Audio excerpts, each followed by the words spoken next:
guys, this is Lovin Meets with Robert Farquhar, who is the Senior Executive Officer of PRYPCO Blocks, talking about fractional property ownership in Dubai, how you can own a property in Dubai for just a few hundred dirham. We kid you not, we asked him all about it on the show. We would really love it if you can subscribe to the Lovin Me Show podcast, wherever you get your podcast from. Enjoy the show. Hey guys, welcome back to the Lovin Dubai Show. Today's guest is Robert Farquhar, Senior Executive Officer at PRYPCO Blocks, to unveil the innovative concept of fractional property ownership. We're here to talk about what that means and why is it attractive to investors here and abroad. Welcome to the show. Thank you so much for being here on this beautiful, fresh and dry Friday morning. Happy to be here. And yeah, honestly, lovely morning. It is. Just want to start off with you. What is PRYPCO Blocks? So PRYPCO Blocks is a way for investors to get into the real estate market without having to have the funds to purchase an entire property. So we source properties in the market, we break them down into little blocks, and then we sell those blocks on to people. Now, if you own 10% of a property, you get 10% of the returns. So you can get the returns of real estate without having to have all the funds up front.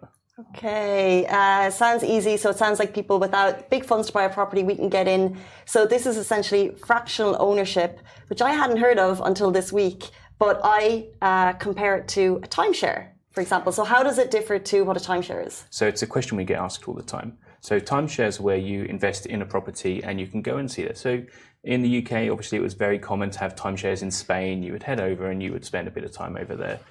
The way that we do this is you don't actually stay in that property. This is purely for investment purposes. So these are people that just want to see that return. So it's just a way, instead of putting your money in the bank and seeing interest come through, putting in stocks and shares, you can put it in real estate. And we all know that real estate is historically one of the best performing assets. And like investing wise, is it like rental or like it will be like resaled? So it's both. And that's the beauty of it. Most of the questions I get, I always just put back to, if you bought a property yourself and you held the whole property, how would it work? You'd get the rental and you'd get the resale, the capital appreciation. It works in exactly the same manner here. You just have a smaller piece of it. So rental, we give back. So we manage the property. So we give that rental dividends back to the investors on a monthly basis. Now, at the end of the investment period, we then give back the entire sale proceeds and they get their capital appreciation on top of it. How does the managing of it work? Like, who makes the decisions? Like, what are the key concerns someone might have going into this? So mainly the concerns that we get are, is my money safe? So I'll answer that one straight off the bat because it's a nice, easy one. So we are regulated by the DFSA. So we adhere to all regulations they have, all relevant laws. We also adhere to all client money regulations. So we have separate accounts.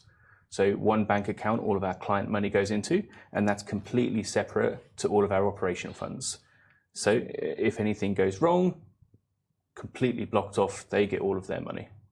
Now, that means their funds are safe. Then when they purchase the property... the funds that they add in is sitting in that bank account always? Not always. We use it to then purchase the property, and then it all just funds back through there. But as soon as we use it to purchase that property, they then own that property.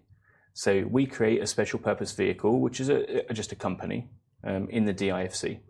And then we have those investors, owners of that company. That company is the one that then purchases the property.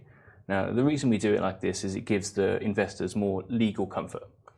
It also gets it so we can have multiple investors, because we know we can only have 4 people on a title deed in normal circumstances, which, fractionally it's good if you want just 4.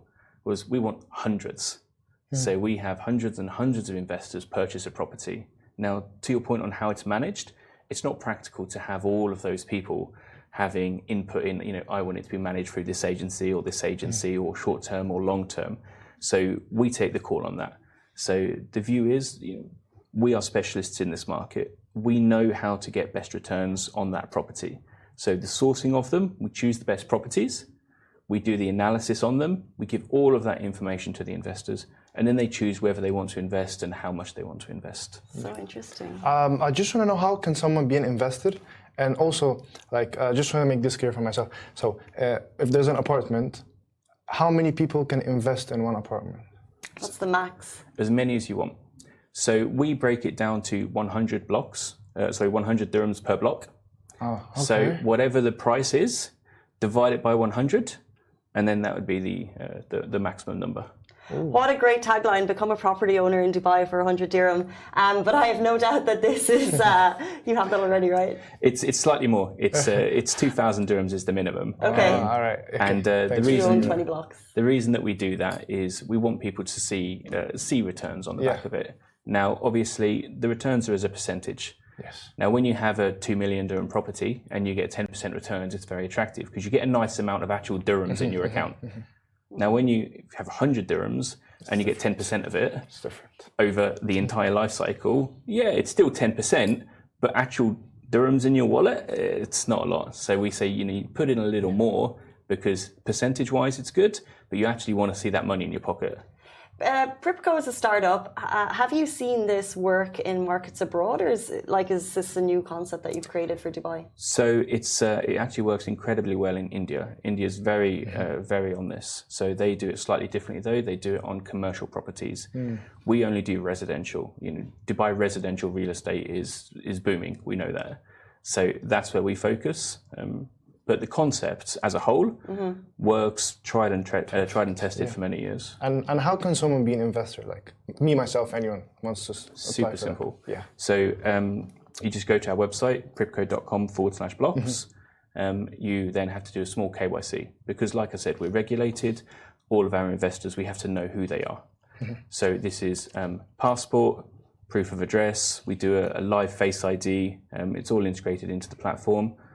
As soon as that gets approved, which is almost always instantaneous, you can then become an investor. You just choose the property that you want to invest in, choose how much, buy.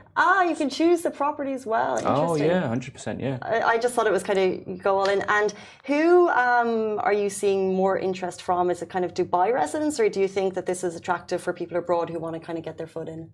It's throughout the world. So we see about 50-50. Half come from Dubai and half rest of world. Now, as that goes on, as we build up and as we grow, we'll see a more mature split. But at the moment, it's about half and half, which is very promising for me because people in Dubai, they know that Dubai real estate is great. Like investing in Dubai real estate, 100%. Excellent returns. However, the really interesting thing for me is the amount of people from outside of Dubai.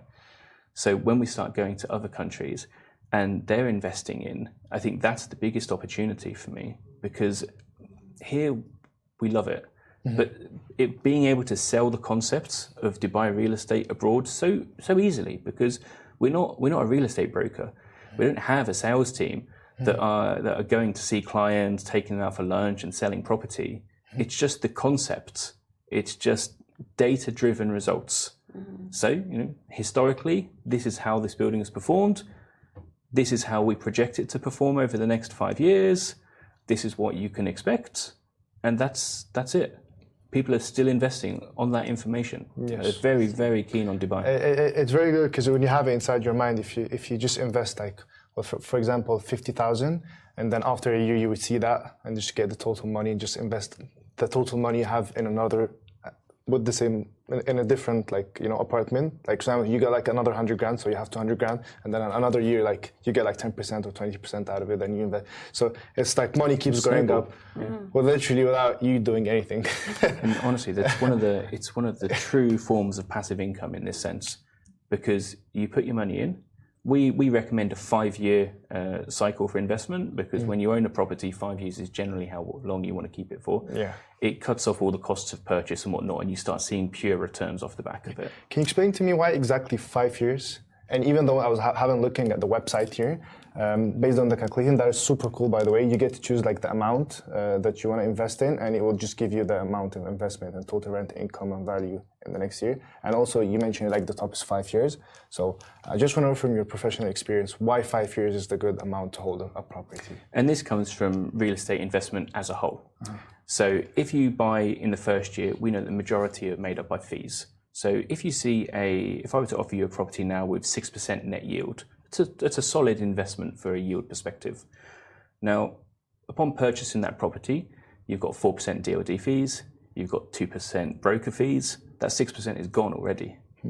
So when you look at the overall life cycle of the property and how much you totally expect to get in, you want as many years of effectively fee-free management as you can. So first fee, heavily intensive. Then your profit starts going up quite a lot as it goes on. Now 5 years is at the point that you then make a decision. You take that money back and you can reinvest it, or you then say, I want to keep it rolling. Now, the reinvestment part is a prudent choice. Unless you've got an incredibly well-performing asset, which you can then just keep on rolling, you want to say, I'm going to take that money back and I'm going to spread it out a little bit. I'm going to diversify. So rather than have all of my money in this one property, I've made 50, 60, 70% return over this period. I'm now going to split it in half and I'm going to put it in 2 properties. So. Making property ownership accessible to the masses, so interesting. What do you have in store in terms of expansion plans in future? So we are moving into other countries. As you'd expect, the concept is great and we want to push it. So we're looking at Saudi at the moment. We were speaking to the regulators fairly recently over there. They're just realistically bringing this crowdfunding into light. So those conversations are a lot more formative, and we're one of the first that are looking at them to have a specific crowdfunding license. There are a couple of guys that have done other licenses over there, but we really want to stay true to what we're doing, which is retail investment, helping individuals own a property. There you go. Fractional property ownership with PRYPCO. Thank you so much for joining us, Robert. We really appreciate your time on this Friday morning. And that brings us to the end of the show. We'll be back on Monday morning, same time, same place. Bye-bye from me. Goodbye. Thank you.